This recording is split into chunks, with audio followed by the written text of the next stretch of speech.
మీరేమో ఇలా మంచిగా మాట్లాడుతున్నారు, మన బయటలేమో ఇండస్ట్రీ వాళ్ళకి అసలు పెళ్ళిళ్ళు పిల్లల్ని ఇవ్వకూడదు, పెళ్ళిళ్ళు చేయకూడదు అని చెప్పి సమస్య నా మీద ఎట్లా ఉంటుంది ఎదవలు ప్రతి దిక్కలా ఉంటారు. కానీ దాన్ని ఏదో అంటారు అంటే అమ్మాయిలకు అవకాశాలు కావాలంటే అడిగారు, అది మన సినిమా ఇండస్ట్రీని బ్లేమ్ చేస్తాం. ఎక్కడ ఆఫీసుల్లో లేవా, లేకపోతే ఎక్కడ ప్రతి సంస్థలో ఉంటుంది ఇది. సినిమా ఇండస్ట్రీ ఏంటంటే కొంచెం తేరగా దొరుకుతుంది, ఎవరు రెస్పాండ్ అవ్వడు కదా, అందుకే మన మీద రుద్దుతారు. మనకి పిల్లలు ఏమని అంటారు, మనతో ఫోటోలు దిగుతారు, మనతో ఇది చేస్తారు, అది చేస్తారు. పిల్లలు ఇచ్చేసరికి సినిమా ఇండస్ట్రీ అంటే ఏమో డిఫరెంట్ గా చూస్తారు కదా. అలాంటి ఇబ్బందులు పడ్డావా అని అదృష్టం ఏంటంటే పెళ్ళి అయ్యాక వచ్చాను, లేకపోతే నేను ఇలా మిగిలేమని బ్యాచులర్. అది ఇంతనేమో ఇంకా లేదు అయిపోద్దిలే, నేను చెప్పాను కదా నెక్స్ట్ ఇయర్ కల్లా అయిపోద్ది. నిజంగా నేను ఒక మాట అన్నట్టు మిస్ అవ్వదు బ్రో. మిమిక్రీ ఎలా బ్రో? అది మిమిక్రీ గాడ్ గిఫ్ట్ బ్రో. ఎలా అంటే దానికి మనం ఏం లేదు, నువ్వు కావాలని చేసావా అంటే నేను మిమిక్రీ చేసావన్నట్టు అంత ఈజీగా అయితే కావాలని చేసావు అంటే మిమిక్రీ నేను చెయ్యాలి. Mimicry is God gift. కాలేజీలో ఉండేటప్పుడు లెక్చరర్స్ ని ఇమిటేట్ చేసేవాడిని, అలా సినిమాలు చూసి హీరోని అంటే అన్ని చేయలేను, ఏదో ఒక 4-5 వరకు బాగా చేయగలను అంతే. మహేష్ బాబు గారిది చేస్తా, చిరంజీవి గారిది చేస్తా, చాలా వరకు చేస్తా. ఆయన మూవీ కూడా డబ్బింగ్ చెప్పేవారు. వన్ సినిమాకి మొత్తం ట్రాక్ చెప్పా, అది వాయిస్ వినబడలేదు, డైలాగ్స్ చూస్తూ సినిమా అంతా మ్యాచ్ చేసుకెళ్ళా ఒక 5 రోజులు కష్టపడి. అంటే నువ్వు జస్ట్ నార్మల్ డబ్బింగ్ ఇచ్చా? సేమ్ యాస్టీ చెప్పేసా. ఆయన వచ్చి షాక్ అయ్యాడు, ఎవరు చెప్పారంటే ఫలానా భాస్కర్ అని చెప్పాడు. ఆయన షాక్ అయ్యి తర్వాత ఆయన చెప్పారు. కలిసారా, మాట్లాడారా? ఆ అదృష్టం ఒక్కసారి ఫోటో దిగాను అంతే, అక్కడ వేరే షూట్లో దొరకలేదు అటువంటి అదృష్టం. మై ఫేవరెట్ హీరో, చిన్నప్పటి నుంచి చాలా ఇష్టం. మహేష్ బాబు గారు, కృష్ణ గారి ఫ్యాన్, తర్వాత మహేష్ బాబు ఫ్యాన్. వస్తుంది దేనికైనా టైం వస్తుంది చెప్పాగా. నార్మల్గా భాస్కర్ అంటే జబర్దస్త్లోకి వచ్చాక కూడా బ్రో, బుల్లెట్ భాస్కర్ కొంచెం డౌన్ఫాల్ అయ్యి మధ్యలో కొంచెం డౌన్ అంటే జనాల నుంచి వాటి నుంచి కొంచెం దూరం అయ్యి డౌన్ అంటే ఫేమ్ పరంగా కొంచెం జనాలు దూరం అయ్యారు. ఎందుకు, రీజన్ ఏంటి బ్రో? అట్లా ఏం ఉండదు బ్రో. నాకు ఒక విషయం చెప్తా సీరియస్గా, నీ పేరేం పేరు ఇప్పుడు? యాంకర్ శివ. రేపు పొద్దున్న మెగాస్టార్తో చిరంజీవి గారితో సినిమా చేసావు, సినిమా పెద్ద బ్లాక్ బస్టర్ అయింది, నిన్ను యాంకర్ శివ అంటారా, శివ 2 అంటారా? యాంకర్ శివ పేరు ఒకసారి వస్తుంది, దాన్ని కాపాడుకుంటూ వెళ్ళాలి తప్ప డౌన్ఫాల్ హైఫాల్ మనం ఏమైనా పెద్ద పెద్ద హీరోలు ఒక సినిమా ఫ్లాప్ అయితే సినిమా డౌన్ఫాల్ స్టార్ట్ అవుతుంది. చిన్న ఇండస్ట్రీ కదా బ్రో. ఏం కాదు, వన్స్ పబ్లిక్ మనసులో పేరు వచ్చిందంటే అది జీవితాంతం ఉంటుంది, దాన్ని మంచిగా కాపాడుకుంటూ వెళ్ళిపోవడం. కానీ ఇప్పుడు బయట ఎప్పుడు వినలే ఇలాంటివి, అసలు పట్టించుకోను.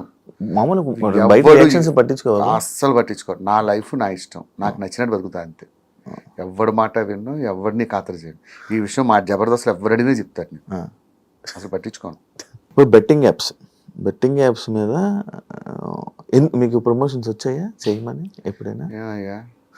నాకు ఛానలే లేదు, ఇన్స్టాగ్రామ్లో అకౌంట్ లేదంటే, వీడియో చేసి పెళ్ళి అవ్వలేదంటే మీ ఆవిడ వంట ఏం చేస్తారు మంచిగా అని అడిగినట్టుంది. ఇప్పుడు నార్మల్గా ఫేమ్ ఉన్న పర్సన్స్కి ఛానల్ ఏం అవసరం లేదు, వీడియోలు చేసేసి ఇచ్చేస్తే చాలు. నేను అలా మీ దాంట్లో కొంతమంది చేసి ఉన్నారు, నేను చేస్తాను. ఎలాంటి వాటి తెలుసా అన్న, నేను ఇక్కడ టీ షాప్ పెట్టుకున్నాను, నాకు బయట ఇవ్వమని అన్నట్టు వాడికి ఇస్తా అన్న, నేను ఇక్కడ చిన్న హాస్టల్ పెట్టుకున్నాను వాడికి ఇస్తా. ఎందుకు ఇస్తానంటే, అరే నా వల్ల కనీసం ఒక కస్టమర్ వాడి దగ్గరికి వచ్చినా ఐ ఫీల్ వెరీ హ్యాపీ. ఇటువంటి బెట్టింగ్ యాప్స్ అనేది అది మనం అలాంటివి చేయలేము. దాన్ని చేయడం అంటే అంత దరిద్రం ఇంకోటి అదే ఇప్పుడు నేను ఒక పాయింట్ ఒక కామెంట్కి సంబంధించి నేను ఒకటి తీసుకున్నా. అదేంటంటే జబర్దస్త్ నటుల్ని ఇండస్ట్రీ తక్కువగా చూస్తుంది, కావాలనే అవకాశాలు ఇవ్వడం లేదు అని అంటే దానికి ఆన్సర్ ఏమి ఇస్తావు? అది వాడి అభిప్రాయం, మన అభిప్రాయం ఏం లేదు. అలా అవకాశాలు ఇవ్వకపోతే ఆది ఎలా వెళ్తాడు, గెటప్ శ్రీని ఎలా వెళ్తారు, చంద్ర వెళ్తారు, వీళ్ళంతా సినిమాలో చేస్తున్నారు కదా. అవకాశాలు ఇవ్వకపోవడం ఇస్తుంది, కాకపోతే ఒకటి టైం వస్తుంది, ఒకటి టైం రాదు, అంతే తేడా. తక్కువ చూస్తారా? అది ఉందా? తక్కువ ఏం చూడరు, మంచి వాల్యూని ఇస్తారు. నేను చేసిన 2-3 సినిమాలు చేశాను కానీ అది మంచిగానే వాల్యూ ఇస్తారు, అలాంటిదే ఉండదు. కాకపోతే ఒకటి చెప్తా సినిమా వాళ్ళకి, జబర్దస్త్ ఆర్టిస్ట్ అనేవాడు ఛాలెంజ్ చేసి చెప్తా, మీ ఇండస్ట్రీలో ఎవరూ చేయలేడు, అంతకన్నా అద్భుతంగా చేయగలరు. అది మాత్రం పక్కా రాసిస్తా. జబర్దస్త్ ఆర్టిస్ట్ యాక్టింగ్ పరంగా తక్కువ అంచనా వేసే అవసరం లేదు. నేను జబర్దస్త్లోనే నాన్ స్టాప్ గా 25 నిమిషాలు 30 నిమిషాలు నటిస్తున్నారంటే వాళ్ళు అలవోకగా కెమెరా ముందు చేసేయగలరు. అది అయితే 100% కన్ఫర్మ్. ఎందుకంటే పెద్ద పెద్ద ఆర్టిస్టులు మాకు గెస్ట్లకు వస్తారు కదా, వాళ్ళే చెప్తారు మాకు ఈ మాట. నాకు అప్పుడే అర్థమైంది జబర్దస్త్ ఆర్టిస్టులు గొప్పతనం. అరే మీరు ఎట్లా చేస్తున్నారా 20-25 నిమిషాలు నాన్ స్టాప్గా డైలాగులు గుర్తుపెట్టుకుని. సినిమా ఏముంది బాబు, చిన్న ముక్క ఇలా చెప్తారు, కట్ చిన్న మొక్క చెప్తారు కట్, అట్లా కాదు కదా. ఒక స్కిట్ ప్రాక్టీస్ చేయాలంటే 25 నిమిషాలు దాదాపు ఒక 40-50 డైలాగులు గుర్తుపెట్టుకొని చేయాలి. నేను ఒకసారి వచ్చినప్పుడు చూసాను, నాకే ఇది ఎలా చేస్తున్నారు, ఎలా చేస్తారు ఈ అంతే, dialogue. అంత ప్రాక్టీస్ చేస్తాం. ఇప్పుడు ఈ చిరంజీవి గారు మహేష్ బాబుతో వీళ్ళతో 3 కోట్లతో సినిమా చేయడం ఏంటి, ఆ కాన్సెప్ట్ ఏంటి bro? యాక్చువల్గా నేను అది ఒక నార్మల్గా చెప్పిన డైలాగ్ ఏంటంటే, నాకు యాక్చువల్గా నేను I'm not a great actor but good director. Script పరంగా నేనే రాసుకుంటా, డైరెక్షన్ విషయంలో నేను మంచి టాప్, ఎవరిని ఎట్లా మౌల్డ్ చేయాలి, ఎట్లా తీయాలి అనేది నాకు బాగా అవగాహన ఉంది. నా టార్గెట్ ఏంటంటే, రేపు పొద్దున ఏదైనా సినిమా డైరెక్షన్ ట్రయల్స్లో ఉన్నా, రేపు పొద్దున ఒక సినిమా తీసినా ఒక 3 నుంచి 5 కోట్లు సినిమా తీయాలి. అది ఒక 100-200 కోట్లు 100 కోట్లు వచ్చేంత సినిమా తీస్తా. 3 నుంచి 5 కోట్లు ఎందుకంటానంటే సినిమా క్వాలిటీ, లేకపోతే దాన్ని షార్ట్ ఫిల్మ్ అంటారు. సో ఆ క్వాలిటీ పెట్టి సినిమా తీసి 5 కోట్లు ఒక 100 కోట్లు కొట్టే సినిమా తీయాలని నా టార్గెట్. ఫ్యూచర్లో కూడా అంతే. చిరంజీవి గారిని పెట్టా నేను 5 కోట్లని సినిమా తీస్తా. నువ్వు చిరంజీవి సినిమాని వస్తావా, సినిమాకి చిరంజీవి 100 కోట్లు పెట్టాడని వస్తావా? చిరంజీవి ఉన్నారు అంతే చాలు.